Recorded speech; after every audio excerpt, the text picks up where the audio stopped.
A Mafia boss walked into his mother's hospital room and found his janitor crying beside her bed. By midnight, her handwriting was linked to the biggest security breach his company had ever seen. But she had no idea someone had been using her for years, and neither did he.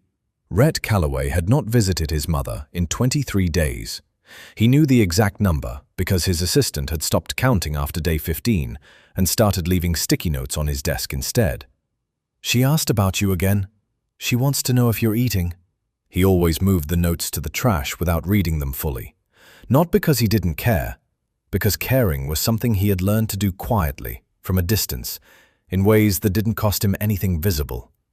The rehabilitation hospital sat on the eastern edge of Denver, tucked behind a row of spruce trees that turned silver in the late afternoon light. Rhett arrived at 6:47 p.m., after traffic and after a meeting that should have ended an hour earlier. He carried no flowers. He had sent flowers 3 weeks ago, and his mother had given them to the nurse at the front desk before they had fully opened. The hallway on the 3rd floor smelled like antiseptic and something warmer underneath it, like someone had been baking bread nearby and left a window open. He nodded at the 2 men stationed near the elevator without stopping. They straightened but said nothing. That was the arrangement. Room 314 had its door pushed slightly open. He heard the sound before he reached it. Not crying exactly, more like someone trying very hard not to. Short, controlled breaths. The kind a person takes when they are determined not to fall apart in front of someone else, but are losing the fight. Rhett pushed the door open. A woman in a gray uniform was sitting in the chair beside his mother's bed, leaning slightly forward with her hands folded in her lap. She was curvy, soft-looking, with her dark hair escaping a ponytail that had given up halfway through the shift. Her face was turned toward the window and her jaw was tight. His mother, Marlo Calloway, was sitting upright against the pillows. She looked thinner than the last time he had seen her, her white hair pinned loosely at the back of her neck. But her eyes were clear. She had one hand extended toward the woman in the chair, not quite touching her, hovering close enough to offer without demanding. Rhett stopped in the doorway. He had expected his mother to be the one who needed comfort tonight. Her neurologist had warned him that the memory episodes were becoming more frequent, sudden and disorienting, like a film reel slipping its track. He had come prepared for that. He had not come prepared for this. "She's been standing outside this door for 10 minutes, Marlo said, without looking at him. Her voice was calm and dry, the same voice she had used when he was 12 and she caught him lying about where he had been. Let her finish. The woman in the chair turned sharply. She had a round face, wide brown eyes, and the specific expression of someone who had just been caught doing something private. She stood immediately, swiping at her face with the back of her wrist. "I'm sorry," she said. I was just finishing the floor. I didn't mean to intrude." "You weren't intruding." Marlo said it simply, without decoration. "I'll come back tomorrow," the woman said, not to Rhett, but to his mother. Marlo nodded once. "Bring the crossword, the one from Tuesday. I didn't finish the bottom half." The woman, her badge read Tessa M., housekeeping staff, gave a small nod, collected her cart from just inside the door, and left without meeting Rhett's eyes. He watched her go. Then he walked to his mother's bed and sat down in the chair that still held the slight warmth from where Tessa had been sitting. "What was that about?" he asked. "She had a hard day." Marlo adjusted her pillow and looked at him plainly. "People have those." He let it go. They talked for an hour about small things. The food, the new physical therapist, a documentary Marlo had watched twice because she liked the narrator's voice. Rhett stayed until the hallway outside went quiet and the overhead lights shifted to their evening setting. He was almost at the elevator when his phone rang. Marcus, his head of security, never called this late unless something had already gone wrong. "Talk," Rhett said. "We have a problem." Marcus's voice was flat, stripped of everything extra. Someone posted facility layouts online. Detailed ones. 6 properties, Rhett. internal layouts, things that were never documented digitally. Rhett stopped walking. Where did they come from? That's the part you're not going to like. A pause. Security found handwritten sketches in a maintenance closet on the 4th floor. They match what was posted online almost exactly. Who do they belong to? Another pause. The housekeeping log shows one staff member with consistent access to that floor and the closet. Her name is Tessa Moreau. Rhett stood in the hallway and looked back toward room 314. The same woman who had been crying beside his mother's bed 20 minutes ago. He put the phone back in his pocket, turned around, and walked slowly back toward the elevator. His evening had just become considerably more complicated. Rhett did not confront Tessa that night. He had learned a long time ago that the worst decisions were made in the first hour after bad news. Anger made people sloppy. He was never sloppy. So instead of pulling her aside in the hospital parking lot, he drove home, poured 2 fingers of whiskey he didn't finish, and sat at his desk until past midnight reviewing everything Marcus had sent him. The sketches were good. That was what bothered him most.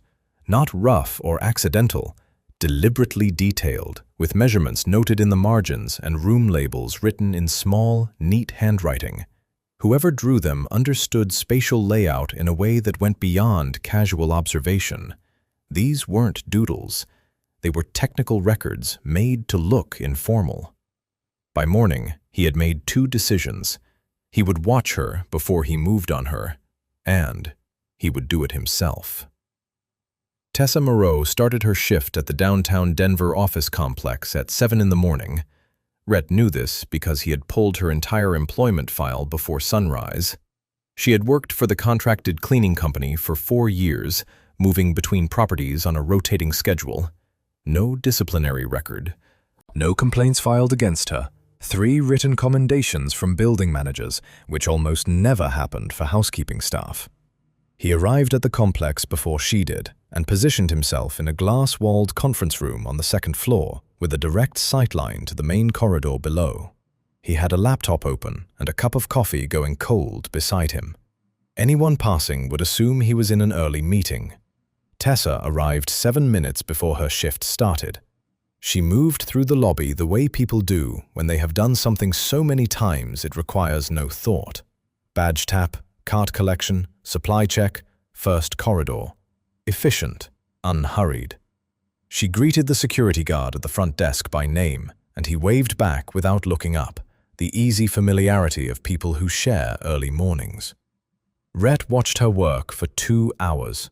She was thorough, but not slow. She cleaned with the kind of quiet focus that made her nearly invisible in a busy office environment, which he suspected was partly intentional and partly just habit.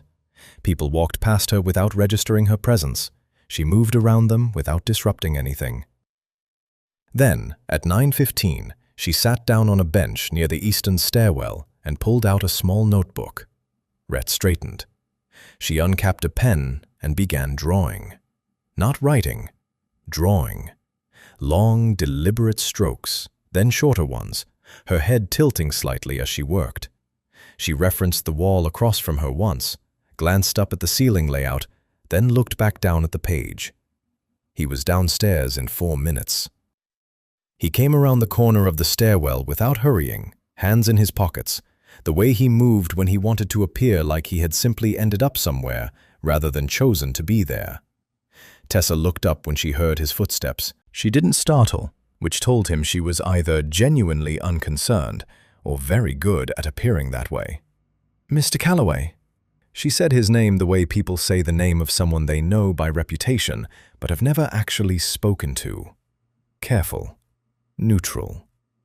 "You draw," he said, not a question. She looked down at the notebook and back up at him. "During breaks, yeah. It helps me think." "What does it help you think about?" A small pause. "Nothing specific. It just quiets things down." She said it simply, without self-consciousness, the way people describe habits they have never had to justify before. He sat down on the opposite end of the bench, not close, just present. Can I see? She considered him for a moment, then held out the notebook. He turned through the pages slowly. The stairwell she was sitting beside, the lobby from the angle of the front desk, a corridor on what looked like the 4th floor, with the supply room door slightly ajar. Dozens of sketches, all from buildings she had worked in, all rendered with the same precise, unhurried hand. "Every building you've cleaned?" he asked. "Most of them." She took the notebook back when he offered it. "Some places are more interesting than others. Old buildings have better bones." "Has anyone else ever looked through these?" Something moved behind her eyes. Not guilt, more like the specific discomfort of a question that lands somewhere sore. "Why?" "Curious." She held his gaze for a moment longer than was comfortable. "A co-worker borrowed one once, about a year ago. Said he wanted to show his wife. She was into architecture. He gave it back a week later." She paused. "At least, I thought he gave it back." Rhett kept his expression neutral. "Which co-worker?" "Danny Foss. He doesn't work here anymore. Moved to another contract in the spring." She said it without suspicion, the way you mention someone you have no particular feeling about. Rhett made a note of the name in his phone under the pretense of checking a message. He stood up. "My mother mentioned you bring her crosswords." Tessa's expression shifted slightly, something warmer and less guarded coming through. "She does the top half fast. She slows down on the bottom because she likes it to last longer." A small smile. "She told me that herself." Rhett looked at her for a moment. There was nothing calculated in the way she said it, no performance, just a woman who had noticed something kind about his mother and found it worth remembering. He nodded once and walked away. In the elevator, he typed Danny Foss into his search and forwarded the name to Marcus with a single instruction: find everything. He wasn't convinced Tessa was innocent, but he was no longer convinced she was guilty. The second leak happened on a Thursday. Rhett found out at 6 a.m., before his coffee was ready, from a message Marcus sent with no greeting and no punctuation, just a link and 2 words beneath it. "It's her." The diagrams posted online this time were of the Harlow Ridge Resort in Boulder, a property Rhett's company managed on behalf of a private owner. Detailed layouts of the guest wing, the staff corridors, the utility access points, the kind of information that had no business existing outside a locked filing cabinet.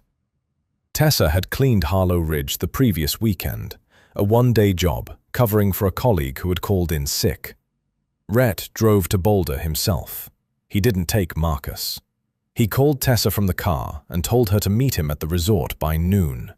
He kept his voice flat when he said it, giving nothing away. She arrived 12 minutes early. The resort manager, a thin, nervous man named Gerald, met them in the lobby and handed over everything Rhett asked for without requiring explanation. That was one of the quieter advantages of his position. People moved quickly and asked questions later. Security footage, keycard logs, maintenance schedules, staff sign-in sheets.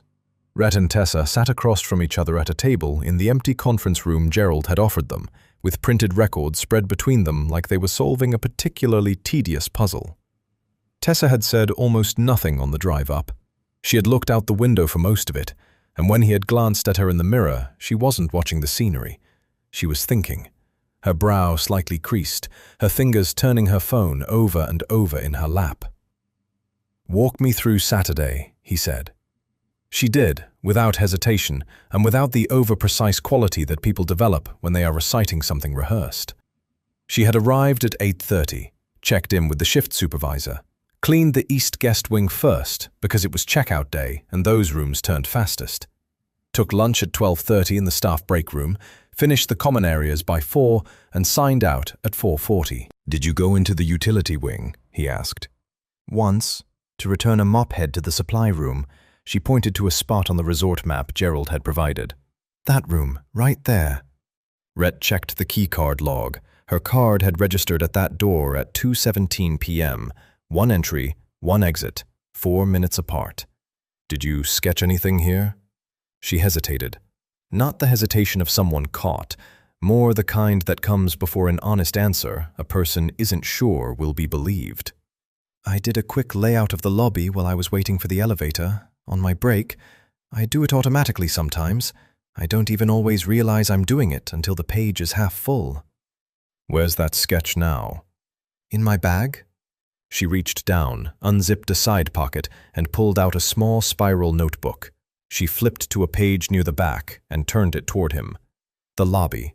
Accurate, detailed, completed in what looked like 10 minutes of quick work. He studied it. Then he looked back at the keycard log, specifically at the column he had almost skipped. Secondary access events.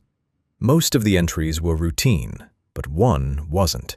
At 6:43 p.m., nearly 2 hours after Tessa had signed out and left the property, someone had accessed the staff storage room using a maintenance override code. That room was directly adjacent to the locker area where housekeeping staff stored their personal belongings during shifts, where Tessa's bag would have been sitting unattended for 8 hours. He turned the log sheet around and slid it across the table without comment. Tessa looked at it. He watched her face as she read the timestamp and then read it again. She looked up slowly. "My bag was in that locker room all day," she said. "I know." "Someone went in there after I left." "Yes." She sat back in her chair. The color had shifted in her face, not dramatically, but enough. The particular stillness of someone recalibrating everything they thought they understood about their own situation. "They took sketches from my bag," she said. It wasn't a question. "Or photographed them, or knew exactly what they were looking for and where to find it." She was quiet for a long moment. Outside the conference room windows, the resort's back lawn stretched toward a tree line that was just beginning to turn with the season. A groundskeeper was moving slowly along the far edge, raking without urgency. "Who has that override code?" she asked. "Maintenance supervisors, senior property managers." He paused. "And anyone with access to the master credential system for our managed properties." The list of people that last category included was short. Too short. Rhett gathered the papers without rushing. He slid them into the folder Gerald had provided and stood up. Tessa stood too, reaching for her notebook and tucking it back into her bag with the careful habit of someone who had learned to keep track of small things. They walked out through the lobby together. The afternoon light was flat and pale across the parking lot. "For what it's worth," Rhett said, when they reached the point where his car and her car sat 20 feet apart. "I don't think you did this." She looked at him. There was no relief on her face, just something quieter and more complicated than that. "You thought I did before." "I considered it." "I know." She unlocked her car. "Thank you for telling me the truth." She drove away first. Rhett stood beside his car for a moment longer than he needed to, looking at the tree line, thinking about override codes and borrowed notebooks, and how long this had actually been going on. Longer than he had first assumed. Much longer. Marlo Calloway had always been difficult to surprise. She had raised a son in circumstances that required her to stay 3 steps ahead of everything and everyone around her. And that particular sharpness had never left her, even now, even here, in a mountain retreat outside Aspen, with a wool blanket across her lap and a mug of tea going cold on the side table beside her. She had agreed to the weekend trip with less resistance than Rhett expected. He had framed it carefully. Fresh air, a change of scenery, somewhere quieter than the hospital. She had listened to all of it and then said, "Bring Tessa," before he had finished the sentence. He had not planned on inviting Tessa. He invited Tessa. The lodge sat at the end of a gravel road that wound up through pine trees thick enough to block the wind. It was a property Rhett had used for private meetings, nothing luxurious, just private and well-maintained, with wide wooden floors and windows that looked out over a valley that turned purple in the evenings. Marlo took the bedroom closest to the fireplace. Tessa was given the room at the end of the hall. Rhett took the one in between, which had a desk and a view of the driveway, both of which suited him. The first evening was quiet, in the way that only happens when people are still getting used to sharing space. Marlowe asked Tessa questions over dinner, not the probing kind, just genuine ones. Where did you grow up? Do you have siblings? What did you want to be before you became what you are? Tessa answered each one honestly, without performing modesty or false cheer. She had grown up in Tucson, 2 brothers, both older.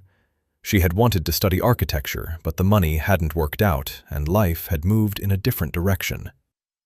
Rhett noticed his mother's expression when Tessa said that last part. Marlowe had the particular stillness of someone filing something away. The second morning, after breakfast, Marlowe announced she wanted to walk the lodge. Not the grounds, the lodge itself. Room by room, corridor by corridor. She said she wanted to stretch her legs without the cold. Rhett followed at a slight distance, watching his mother move with more steadiness than she had shown in weeks. Tessa walked beside her, pointing out small details as they went. The way the ceiling in the main room dropped slightly toward the east wall, probably a later addition to the original build. The narrow door behind the kitchen that most people would assume was a pantry, but opened into a secondary staircase. The uneven spacing between the hallway windows that suggested the original architect had changed the plan midway through. Marlowe listened to all of it with visible pleasure. She sees buildings the way some people hear music, Marlowe said to Rhett, not quietly, not making any effort to exclude Tessa from the observation. Tessa smiled, but said nothing. After lunch, Marlowe set down her crossword and looked at Tessa with the particular directness she reserved for moments she considered important. "Draw this lodge," she said, "from memory. Don't look around first." Tessa looked at her. "I've only been here since yesterday afternoon." "I know," Marlowe said. "Draw it anyway." Rhett leaned against the doorframe and watched. Tessa was quiet for a moment. Then she reached into her bag, pulled out a notebook, and began. She drew for 18 minutes. Rhett timed it without meaning to, checking his watch twice. She worked without hesitation, without crossing anything out, without pausing to reconstruct what she had seen. The pen moved with the same certainty as someone copying a document that was open in front of them. When she finished, she turned the notebook around and set it on the coffee table. Marlowe picked it up and spent a long time looking at it. The lodge. Every room, corridor widths, door placements, the secondary staircase behind the kitchen, the drop in the east ceiling, the uneven window spacing, dimensions noted in the margins with the casual accuracy of someone who measured things automatically without needing a tape. It was nearly perfect. "How long have you been able to do that?" Marlowe asked. Tessa shrugged lightly. "Since I was a kid, I used to draw our apartment from memory as a game. I didn't realize it was unusual until someone pointed it out in school." Marlowe handed the notebook back and picked up her tea. "Extraordinary," she said simply. Rhett said nothing. He was still looking at the notebook. That night, after Marlowe had gone to bed and the lodge had settled into its nighttime quiet, Rhett sat at the desk in his room, with the floor plan Tessa had drawn placed flat in front of him. He had been thinking about the investigation from the wrong angle. He had been asking who had access to his facilities, who knew the layouts, who could have gathered enough information to build a usable intelligence picture of his operations. The answer he kept arriving at was impossible, because it required insider knowledge that almost no one possessed. But that was the wrong question. The right question was simpler and considerably more unsettling. Who had access to Tessa? She was not the source of a deliberate leak. She was the source of an involuntary one. Someone had understood what she could do, possibly before she fully understood it herself, and had spent years positioning themselves close enough to use it. Every building she cleaned, every notebook she filled, every lunch break she spent drawing hallways and stairwells and utility corridors without thinking twice about it. She hadn't been recruited. She had been harvested. Rhett closed the folder and sat in the dark for a long time, rearranging everything he thought he knew about the last 4 years. The picture that emerged was patient, deliberate, and very close to home. The maintenance request was 3 years old. Marcus had flagged it while cross-referencing property service records, a minor work order submitted for a storage unit rental connected to one of Rhett's Salt Lake City properties. The unit had been billed under a facilities management account that nobody had looked at closely because it was small and consistent and blended into the kind of administrative noise that large operations generated without anyone noticing. Small and consistent was exactly how certain things survived for years without being examined. Rhett drove to Salt Lake City with Tessa on a Tuesday. They took his car. The drive was 4 hours, and they spent the first 2 of them not talking, which was comfortable in a way that would have surprised him a week earlier. Tessa read through a folder of property records he had printed, making occasional notes in the margin with a pen she kept tucked behind her ear when she wasn't using it. He drove and thought. Somewhere past Provo, she looked up from the folder and said, "There are 6 properties in here that I never cleaned." He glanced at her. "What?" "These service records. 6 of these buildings. I've never set foot in them, but there are sketches attributed to me from 3 of them in the files Marcus sent over." She turned the folder toward him briefly, pointing at a highlighted section. "Someone filled in the gaps." Rhett kept his eyes on the road. "Meaning?" "Meaning, whoever took my notebooks also learned how I draw. The proportions, the margin notes, the way I label doors." She paused. "They replicated my style well enough to fake new sketches." He let that settle for a moment. The operation was more sophisticated than he had initially assumed, which meant whoever was running it had access, patience, and a specific kind of intelligence that didn't announce itself. "How long would that take?" he asked. "To learn someone's drawing style well enough to copy it convincingly?" Tessa considered it. "Months, maybe longer, depending on how careful they needed to be." Rhett said nothing else until they reached the city. The storage facility sat off a commercial stretch on the southern edge of Salt Lake City, the kind of place that existed in the background of every mid-sized city. Low buildings, numbered units, a front office with a bored attendant, and a coffee maker that had seen better years. Marcus had arranged access through the property management account without alerting anyone connected to the facility's daily operations. The unit was number 34, ground level, end of the row. Rhett opened it himself. The smell reached them first. Paper and dust and something faintly chemical, like old ink left in a closed space for too long. The unit was not large, but it was organized with an almost obsessive neatness. Metal shelving along both walls, floor to ceiling. On every shelf, lined up in careful rows, were notebooks. Tessa stepped in behind him and went very still. They were hers. All of them. Or most of them. Interspersed between her genuine notebooks were others, slightly different paper stock, slightly different cover weight, that Rhett suspected were the forgeries she had just described. Someone had catalogued them by property, by date, and by region. Small adhesive labels on each spine in handwriting that was not Tessa's. She reached out and picked one up from the nearest shelf, opened it slowly.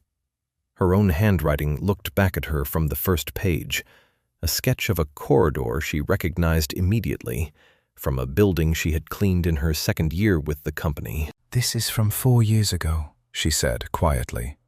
"At least," Rhett said. She put it back carefully, the way you handle something that has been taken from you and returned in a condition that makes you wish it hadn't been. He moved along the shelves, counting. 41 notebooks that appeared genuine, 19 that appeared fabricated.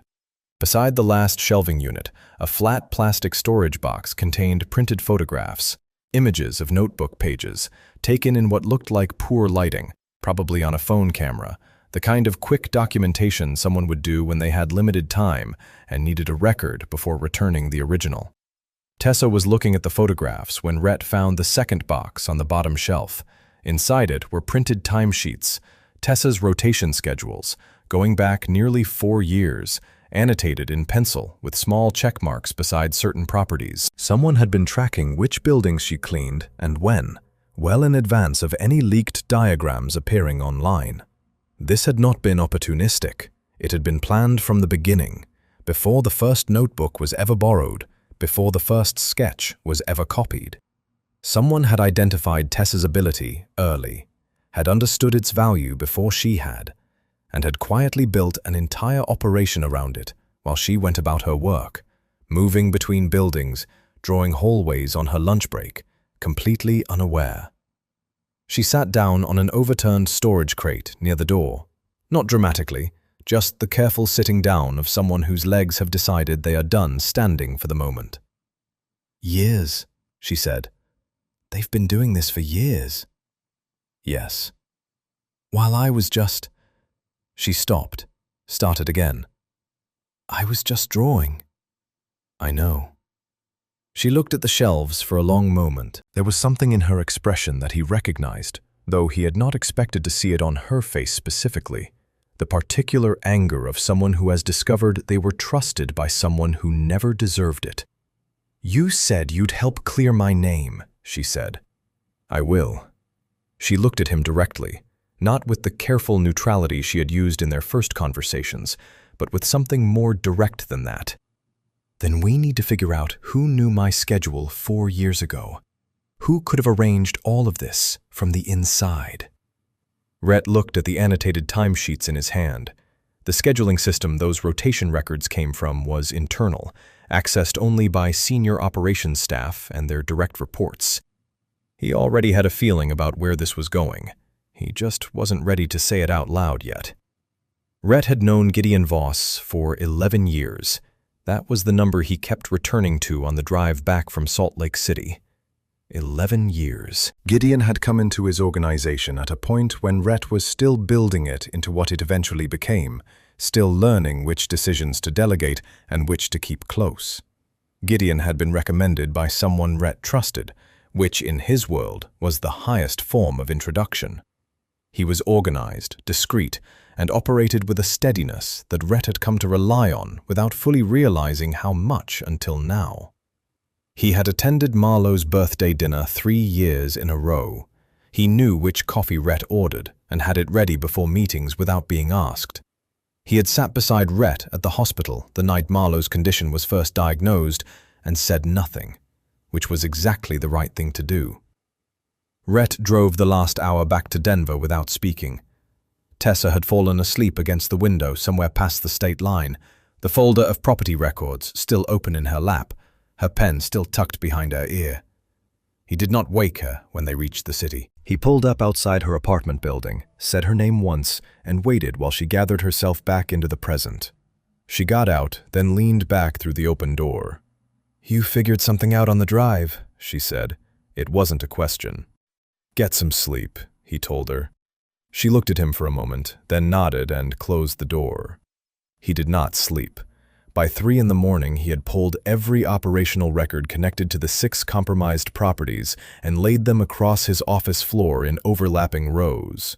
Lease agreements, maintenance contracts, vendor approvals, staff rotation authorizations, the kind of documentation that accumulated quietly in the background of a large operation and was never looked at as a whole because there was never a reason to. There was a reason now. He found the first signature at 4 a.m., a maintenance approval form for the Harlow Ridge Resort, authorizing the storage unit rental that had housed Tessa's notebooks. Signed by Gideon Voss, dated 3 years and 4 months ago, filed under a vendor account that routed through a facilities management subsidiary. The signature was neat and unhurried, the kind a person writes when they have no reason to think it will ever be examined. Rhett sat back and looked at it for a long time. Then he started looking for the others. They were there. Not obvious. Nothing had been designed to be obvious, but consistent.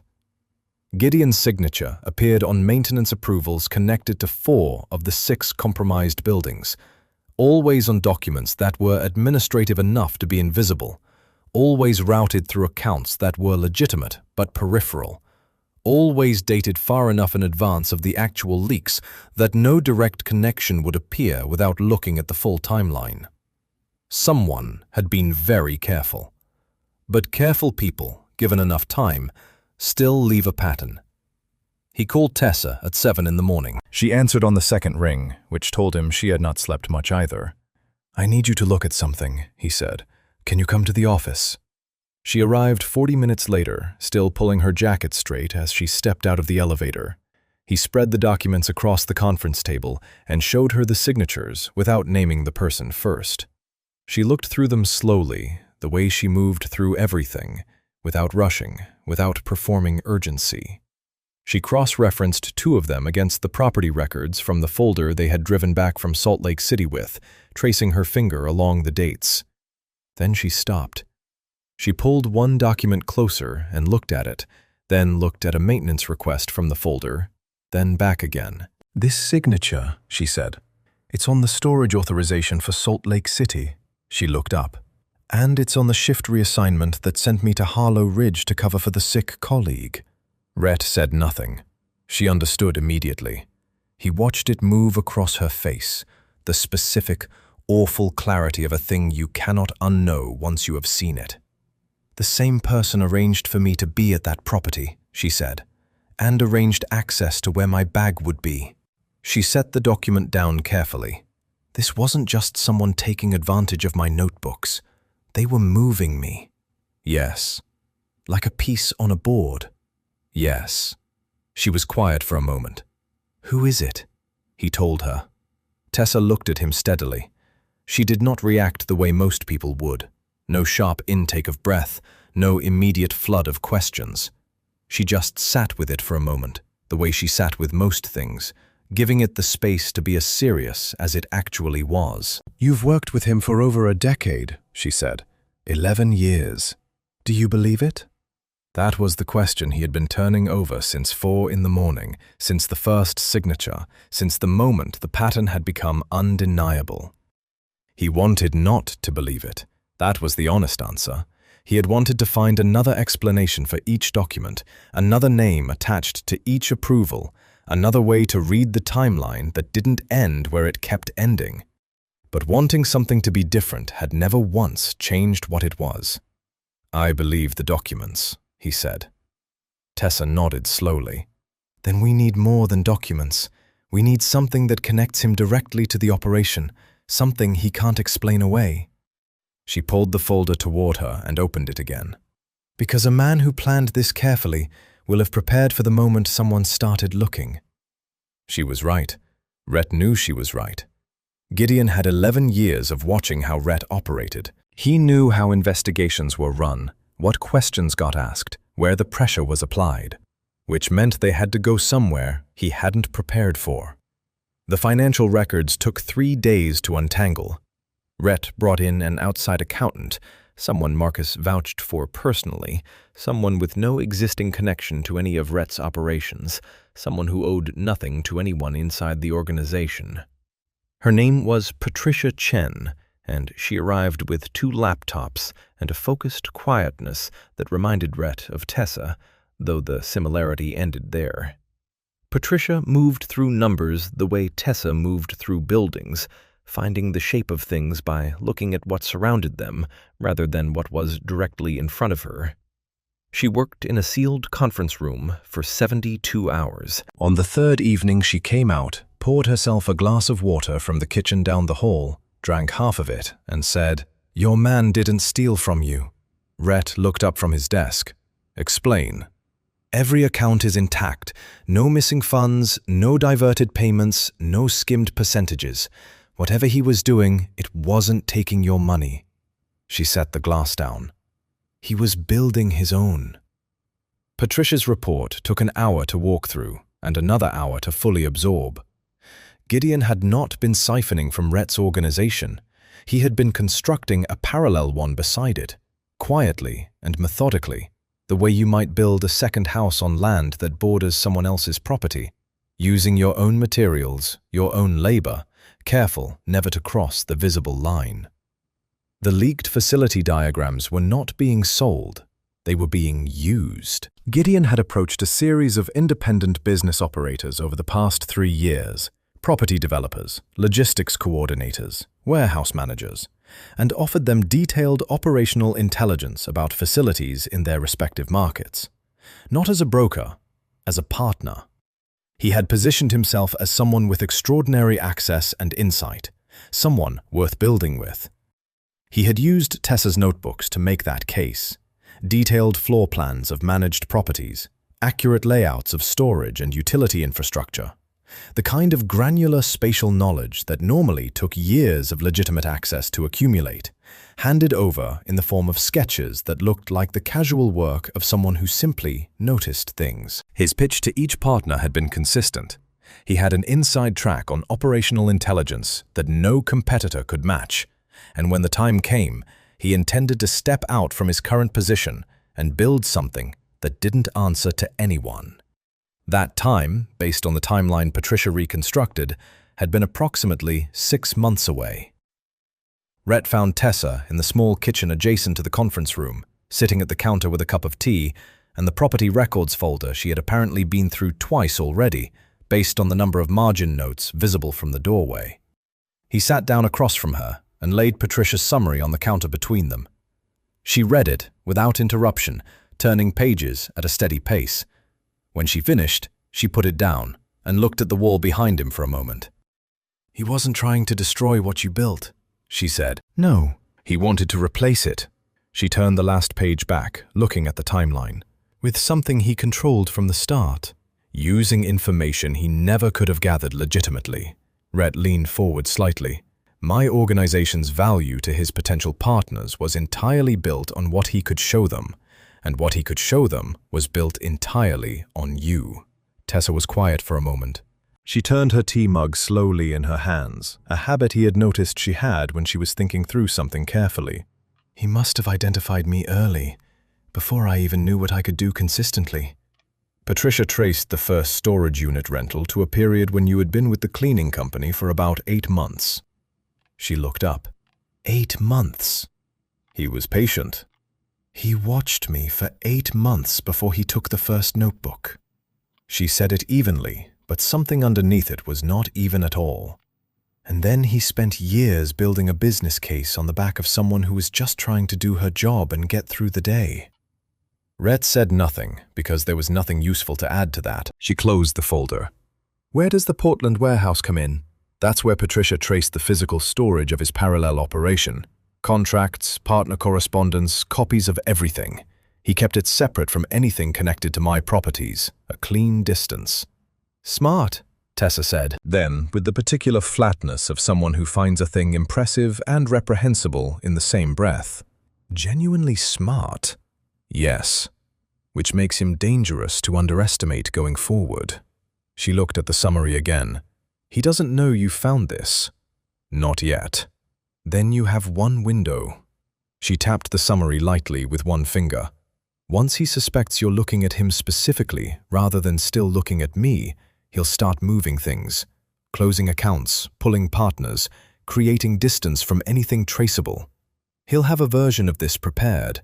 He's had years to think about what to do if it unraveled."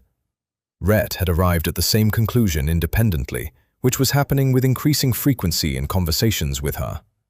"The Chicago summit is in 11 days, he said. "Key partners, full board attendance. Gideon will be there because missing it would be its own signal." "That's your window," she said immediately. "That's our window," he said. "I need the full timeline built, every notebook, every leaked diagram, every false trail, connected in sequence. Something that can be presented clearly and completely, with no gaps he can use." Tessa looked at him across the counter. "You want me to present it," she said. "You're the only one who can account for every sketch, every property, every date from direct experience. Patricia has the financial thread. You have the human one." He paused. "And you're the one whose name needs clearing in that room." She considered it for a long moment. Then she reached for her pen, opened the folder to a fresh page, and began writing. Outside the kitchen window, Denver had gone dark and quiet. The kind of quiet that arrives after a long day and before a harder one. 11 days. The summit was Rhett's idea, but the presentation was entirely Tessa's. He had suggested a straightforward meeting, key partners, a controlled environment, enough credible witnesses that whatever happened inside the room would be difficult to dispute afterward. Tessa had listened to the plan, asked 2 questions about the guest list and the room layout, and then spent the following 4 days building something Rhett had not anticipated. She built a timeline.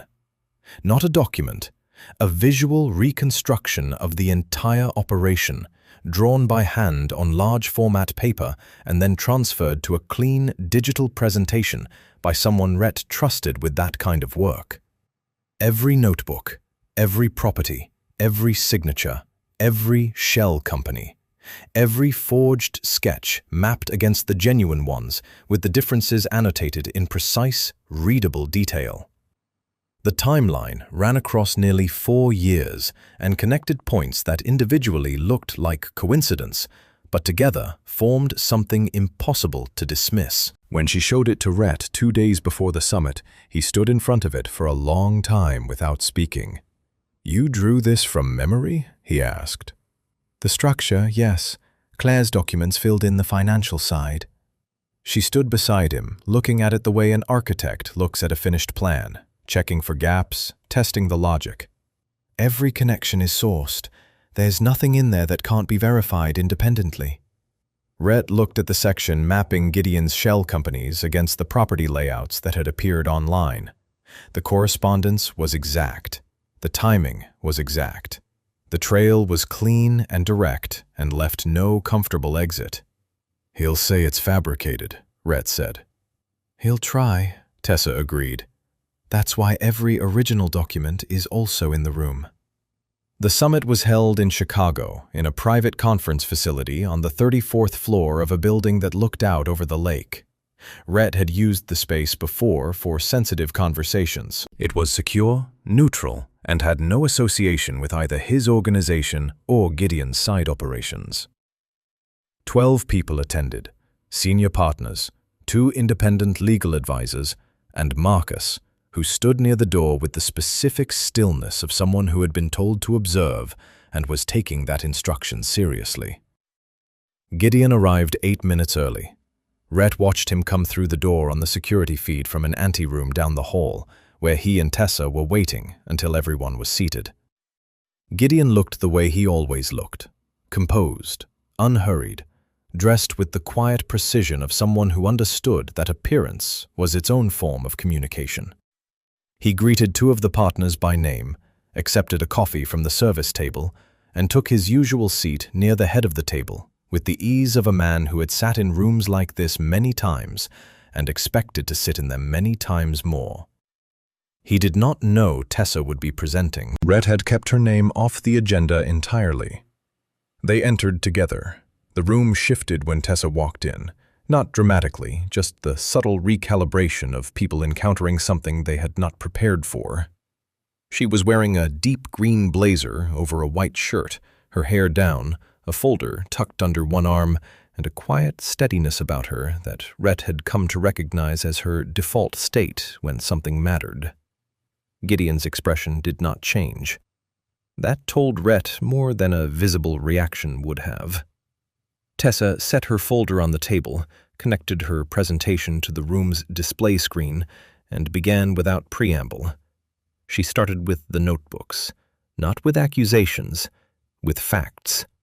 The dates they went missing, the properties they were connected to, the timeline of when the corresponding diagrams appeared online. She presented the forged sketches alongside her genuine ones and walked the room through the specific differences in paper stock, ink weight, and the subtle inconsistencies in margin notation that identified the forgeries as copies rather than originals.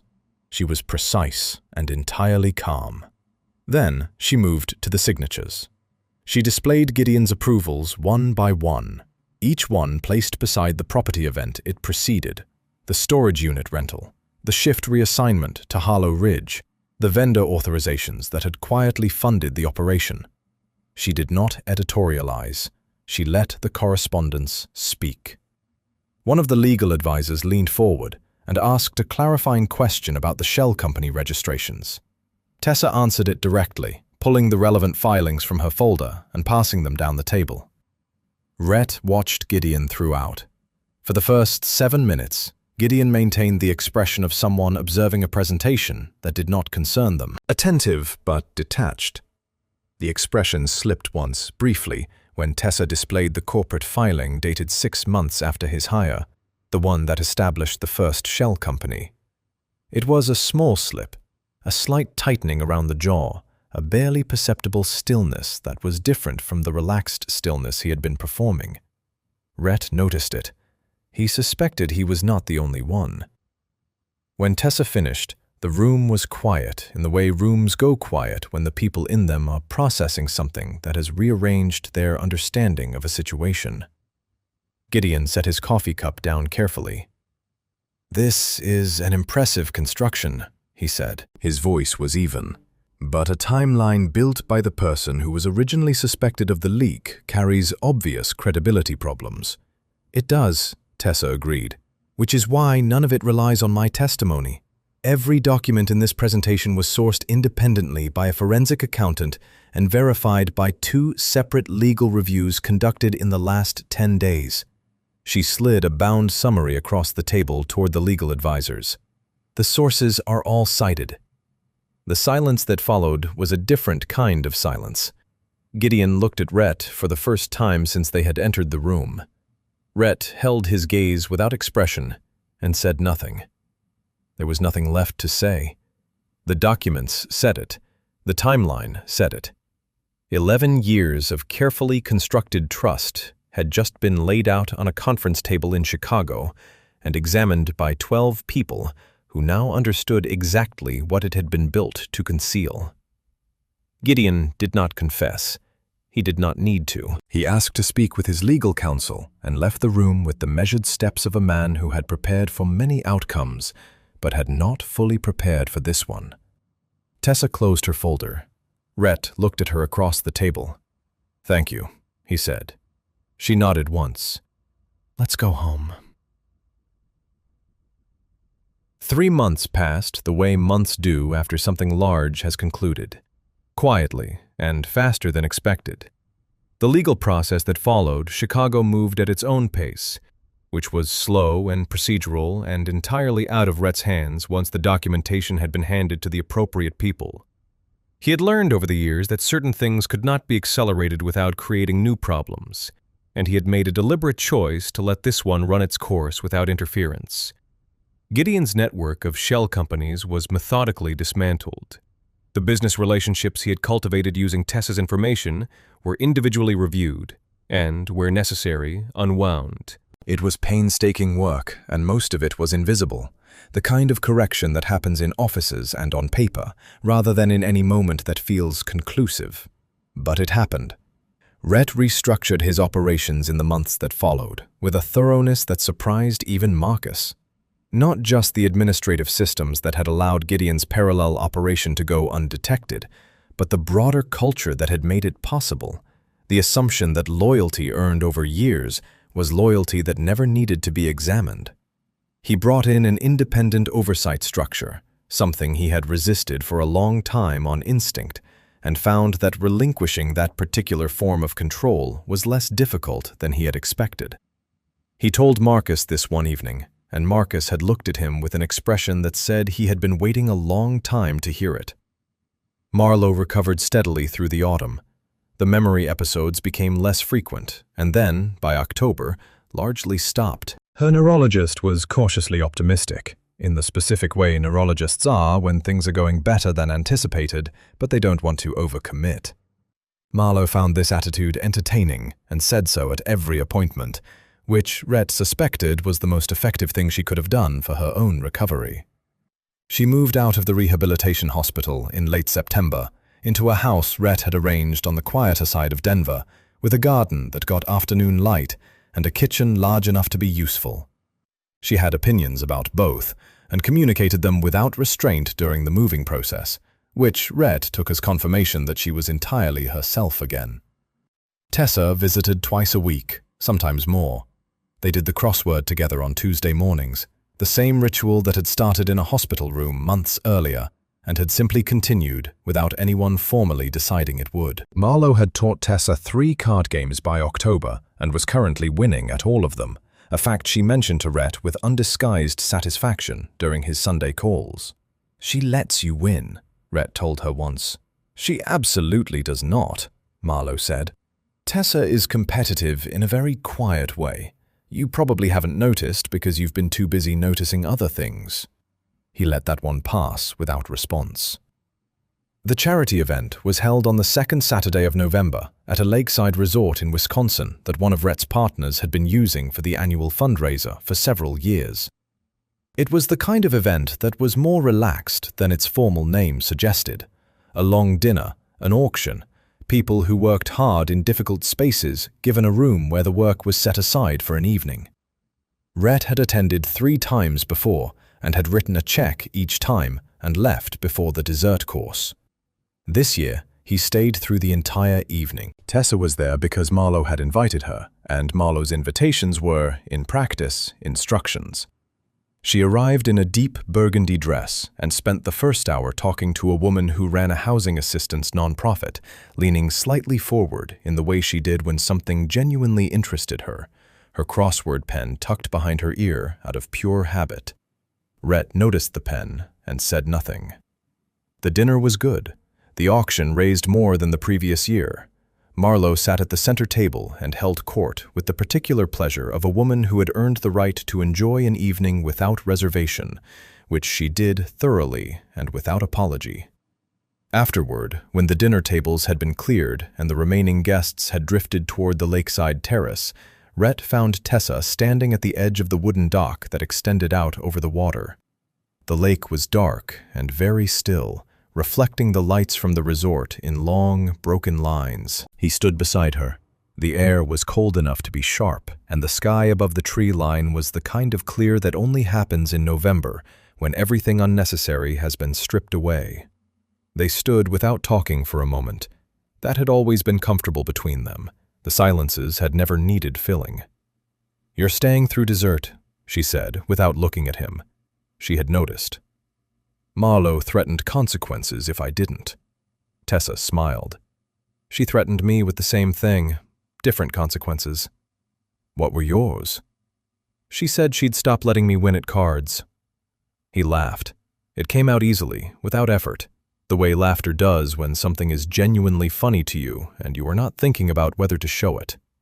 Tessa looked at him when he laughed, and something in her expression settled into a warmth that she didn't try to conceal or qualify. "Thank you," he said after a moment, "for all of it. The timeline, the summit, the months before that." He paused. "For being honest with me when you had no particular reason to trust that it would matter." She was quiet for a moment, looking out at the water. "You believed me when it would have been easier not to." "Eventually." "Eventually counts," she said simply. The lake sat still in front of them, dark and wide and patient, the kind of quiet that doesn't ask anything of you. Rhett stood beside Tessa on the dock and looked out at it, and for the first time in a long time, he was not thinking about what came next. He was exactly where he was. And that was enough.